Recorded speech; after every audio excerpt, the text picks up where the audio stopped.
Welcome to the Slop Temple. We pray this video helps. You start by suspending the magnet so it can rotate freely. This is essential. Tie a thin, non-magnetic string around the magnet's midpoint and hang it from a stable support.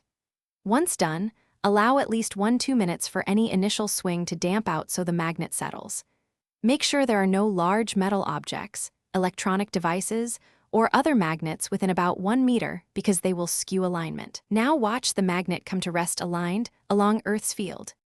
Once the suspended magnet has settled, observe which end points toward geographic north. This is called the north-seeking pole. To be precise, place a lightweight compass nearby without touching the magnet and note needle orientation. If the compass needle's north tip points to the same magnet end, that magnet end is north-seeking. Mark that end with paint or tape. If you used a bar magnet on a pivot, gently rotate it and confirm the same end consistently points toward. To complete the test, confirm polarity by bringing a known magnet pole or a second compass near each marked end.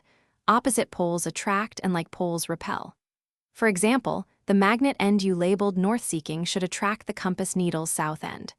If results vary or the magnet wobbles, check again away from metal, give it time to settle, and ensure the suspension point is centered. If interference persists, move to an open area and repeat the procedure until readings are consistent. Thanks for watching. Consider subscribing if we helped you.